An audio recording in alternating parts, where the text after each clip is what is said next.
Good evening. Welcome to QUT Web News. Good evening. Former Hey Dad star Robert Hughes will spend at least 6 years in jail for 10 child sex offences.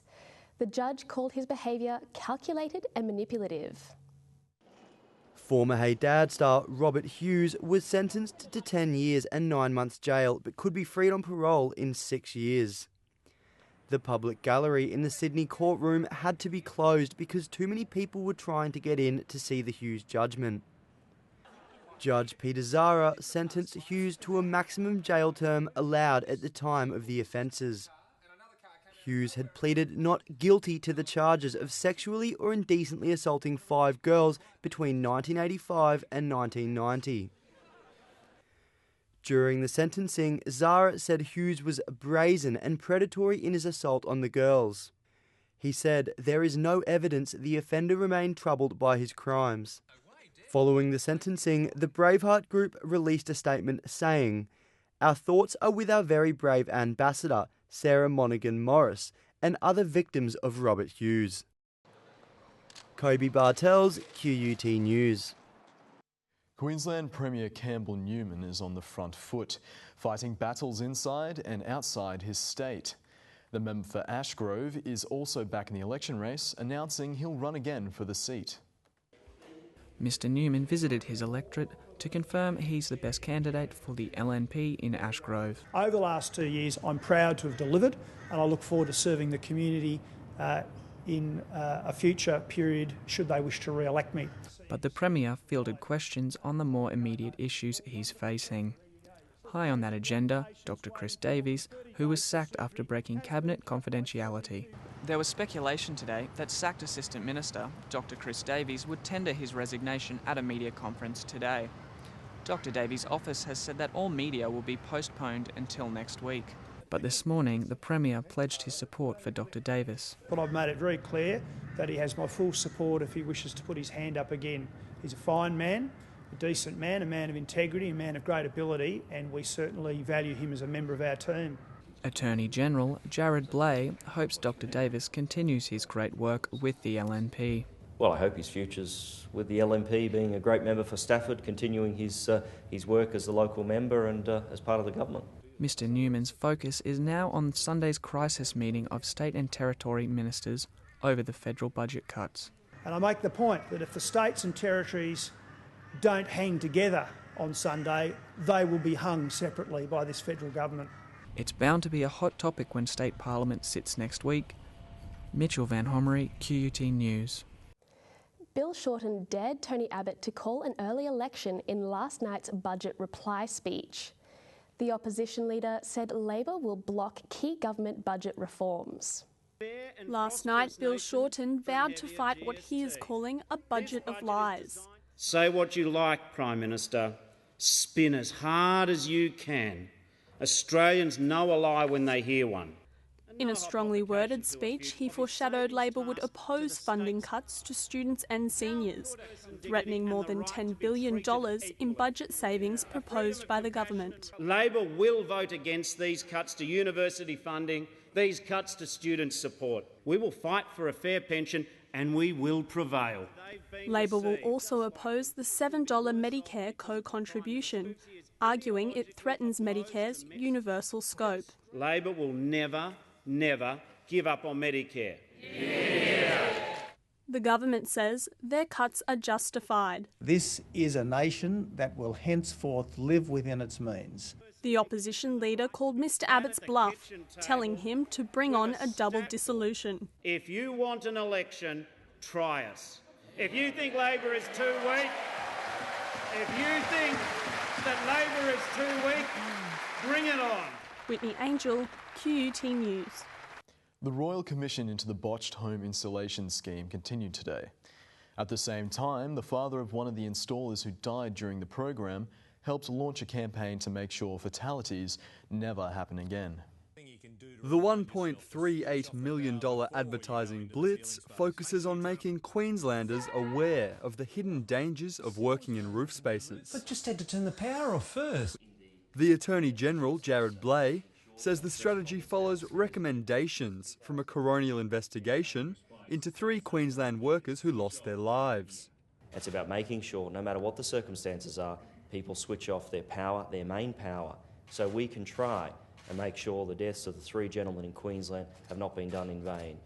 It will include TV, radio and billboard ads, as well as brochures containing safety stickers for around the home. Kevin Fuller, who lost his son, implores people to listen to the message. If you go in that roof and you get hurt, whether you're male, female, young or old, the impact on your family, the impact on everybody that ripples from that is enormous. Former Rudd Government Minister Greg Combet gave evidence to the Royal Commission this morning.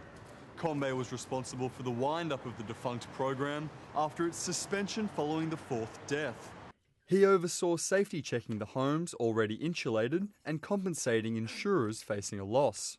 There was one thing in my mind and the government's mind very clearly, and that is to remediate the problems in this program and ensure that there was safety delivered. Mr Combet told the Commission he was worried further accidents may occur. I lived in constant fear and concern that there may be a house fire in which people may be killed or injured. The Commissioner is due to deliver his findings next month. Tom Armstrong, QUT News. Chairs, tables, kids' toys and much, much more. This weekend's Timber and Working with Wood show is a handy person's dream. The Brisbane Woodworking Show has been running for the past 26 years. This weekend, more than 80 exhibitors from around Australia head to the RNA Showground to trade their wares. Many exhibitors who have attended the show for many years say it's the people who keep them coming back. And other people come up to us, and especially existing customers, and say hello. Yeah, so we've made a lot of good friends around the countryside. The main focus of the show is usually the furniture, but there is plenty of variety this year, with one exhibitor helping to revive the early days of surfing. He's holding hands-on workshops, taking customers back to the old days, when wood was the only way to build a surfboard.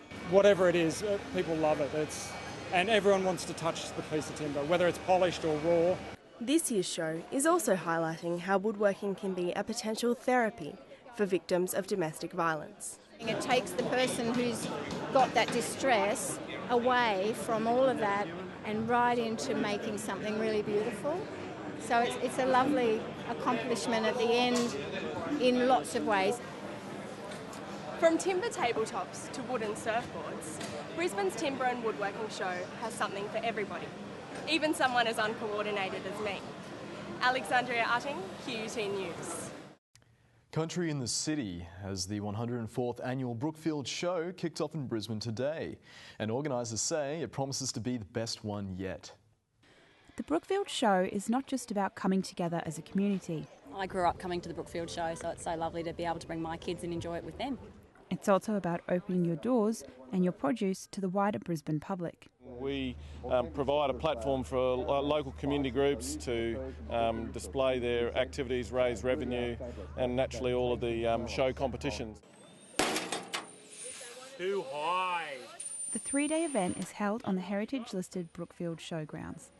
Today was Show Friday, otherwise known as District Day, where the horse events are exclusive to local riders and owners. It's really good because it's Locals Day, so it's really small and it makes it so much nicer, I think. Many of the volunteers have also been doing the show for generations. The Brookfield Show is Brisbane's largest agricultural event outside of the Ekka. It's hard to believe that an event such as this operates just on the edge of suburban Brisbane, but the ongoing community support is essential to its success. Equestrian competitors at District Day come from a broad age group.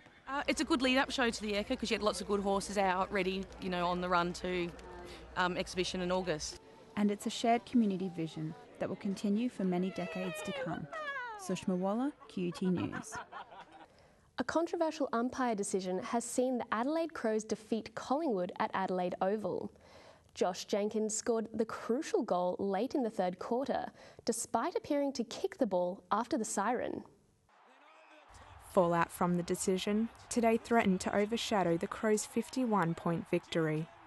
Josh Jenkins secured the goal after the siren sounded, but because the crowd was so loud, umpires didn't hear it. Collingwood President Eddie Maguire is fuming over the decision and has called on the AFL to fix the situation. Coach Nathan Buckley says he agrees the problem needs looking at. I thought we had buzzers in umpires' pockets and all of that stuff, but this is how things evolve. Circumstances occur and you go, geez, we could do better than that. Richmond fans honoured AFL legend Tommy Hafey at Punt Road this morning by toasting his favourite drink, a cup of tea. Richmond players were also training in skin-tight T-shirts, which was the Richmond Greats' signature. There will be more tributes to Tommy Hafey, who passed away earlier this week, and Greater Western Sydney Giants player Toby Green has been fined $5,000 and suspended for 5 matches.